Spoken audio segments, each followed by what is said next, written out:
Fala, desbravadores do AB, aqui é o professor Almir Fernandes, esse é o Mapa do Direito. No vídeo de hoje eu vou te ensinar a responder corretamente uma questão da segunda fase da OAB. Vem comigo!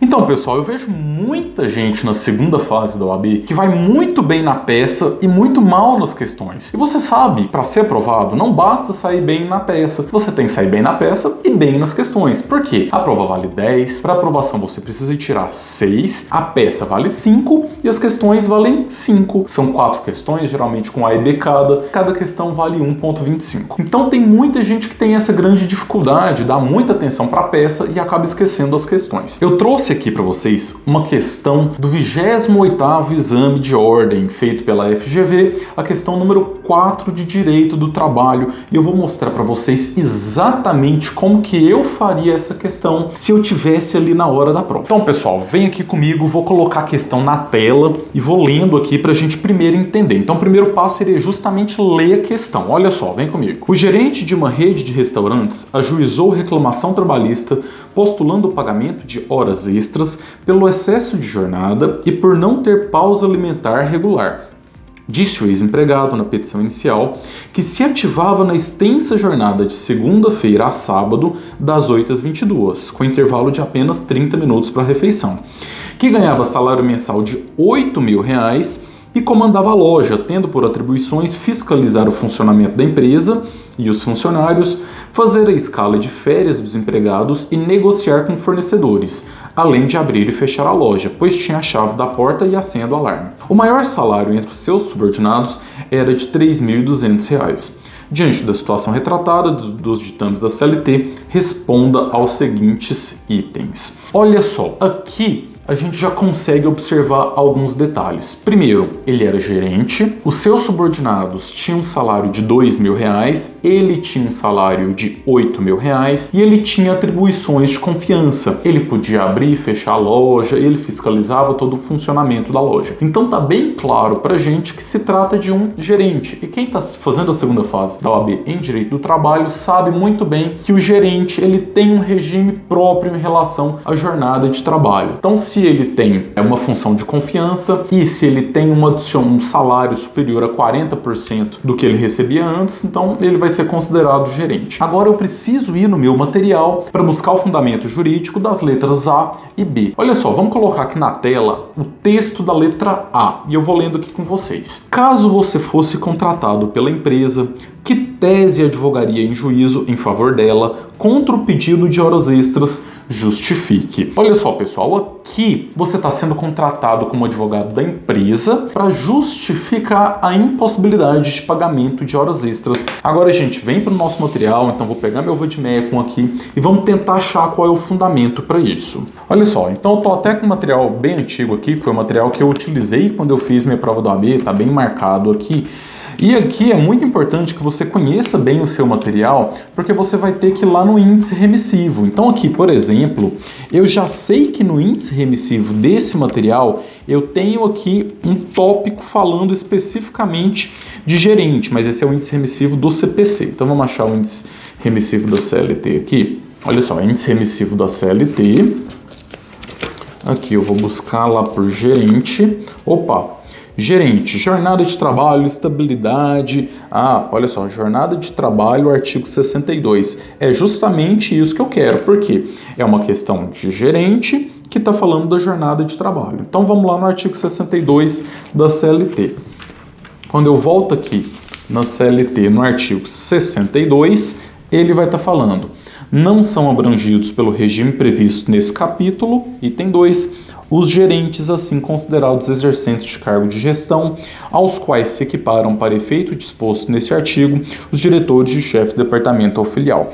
Então isso significa o quê? Que a CLT especifica que o gerente não tem direito a receber horas extras. Basicamente isso. Agora eu vou ter que responder, colocar aqui no papel essa minha resposta e aí venho aqui me acompanhando novamente. Então olha só, eu até já imprimi aqui uma folha de rascunho, vou responder aqui como se eu estivesse realmente fazendo a prova para a gente ver como que você teria que responder. Primeira coisa, vou colocar qual é a alternativa que eu estou respondendo. Vou responder a letra A, então que eu vou colocar A.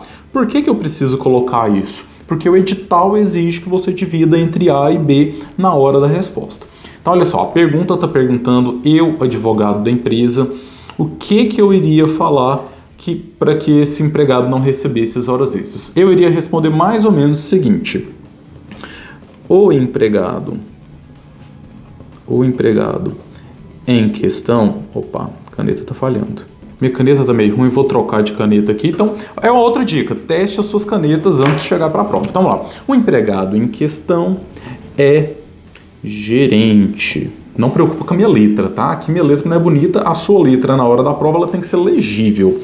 O empregado em questão é gerente, vez que possui um cargo de confiança, fazendo a gestão da empresa e recebendo salário, vou colocar aqui, mais de 40% superior. Assim, de acordo com o artigo 62(2) da CLT, não tem a sua jornada controlada. Motivo pelo qual não faz jus ao recebimento de horas extras. Bem simples assim. Uma resposta objetiva, direta. A gente falou aqui por que ele não tem direito a receber as horas extras e colocamos a fundamentação jurídica, a resposta que vai ser nota máxima. Ótimo, respondemos a alternativa A. Agora vamos para a alternativa B. Se no dia e hora designados para audiência una, nenhuma das partes comparecer ou justificar a sua ausência, de acordo com a CLT, o que ocorrerá com a reclamação trabalhista? Justifique. Pessoal, essa questão aqui gerou muita polêmica mesmo, porque a gente vai verificar aqui no artigo que ele acaba gerando um pouquinho de dúvida.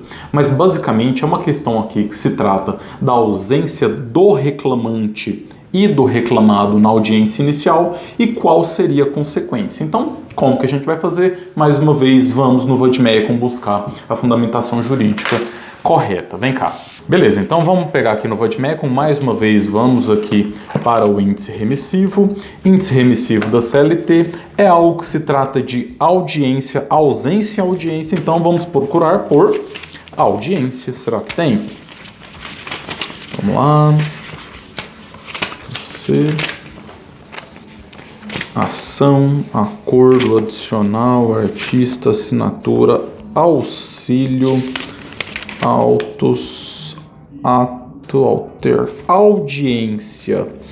Audiência, ausência, pena de confissão, súmula, audiência de conciliação, instruções de julgamento, abertura da audiência, acordo entre as partes, comparecimento das partes, não comparecimento do reclamado, não comparecimento do reclamante. Claro que aqui, na hora da prova, você ia ter que buscar outros fundamentos aqui, verificar para ver qual que se adequa melhor, tá? Mas aqui a gente está bem claro que é o não comparecimento do reclamado, não comparecimento do reclamante, artigo 844 da CLT. Então vamos lá no artigo 844 da CLT. O que diz esse artigo? Olha só. O não comparecimento do reclamante à audiência importa o arquivamento da reclamação e o não comparecimento do reclamado importa a revelia, além de confissão quanto à matéria de fato. Aqui, pessoal, isso aqui gerou muita polêmica, porque a questão, ela pergunta o que vai acontecer se nenhuma das partes comparecer. E o artigo fala que se o reclamante não for, vai arquivar, e se o reclamado não for, vai dar revelia. O problema é o seguinte, quando os dois não comparecem, não tem como acontecer no mesmo processo arquivamento e revelia, justamente porque é uma questão de interpretação. Se foi arquivada a reclamação trabalhista, não tem como ocorrer a revelia. Então, olha só, muita gente errou justamente porque colocou que iria ocorrer o arquivamento e ao mesmo tempo iria ocorrer a revelia, o que é algo impossível de acontecer. Então, vamos aqui responder como que seria uma resposta correta para essa questão. Então, olha só, vamos responder a letra B, né, que está falando aqui que é a questão que a gente quer responder agora. Aqui no meu caderno de prova agora eu vou colocar a alternativa B e vou começar a fazer a minha resposta. Tá? Então aqui ele está perguntando o que vai ocorrer. Você já pode responder de forma direta, não precisa enrolar muito não. Com a ausência das partes, irá ocorrer o arquivamento da reclamação trabalhista, de acordo com o artigo 844 da CLT. Somente isso você vai obter a pontuação integral, porque você respondeu corretamente, você fundamentou corretamente. Então, pessoal, isso aqui deu muita polêmica porque muita gente colocou exatamente igual no artigo, falando que também iria ocorrer revelia. E na prática não tem como isso acontecer. Então também aqui tem uma questão de interpretação de texto. Bom, com isso eu mostrei aqui para vocês quais são os passos para estar respondendo corretamente uma questão. Independente da disciplina que você está fazendo, você precisa ler corretamente, com muito cuidado, circular as palavras mais importantes e você tem que tentar ali pegar qual o fundamento jurídico mais adequado no caso, para além de estar respondendo, não transcrevendo o artigo, mas estar buscando ali a essência da resposta correta. Com isso você vai conseguir ter uma boa pontuação e consequentemente ser aprovado na segunda fase da OAB. Boa sorte para você que vai fazer a próxima prova da segunda fase da OAB e vem comigo traçar o mapa da sua aprovação na OAB. Um abraço e até o próximo vídeo.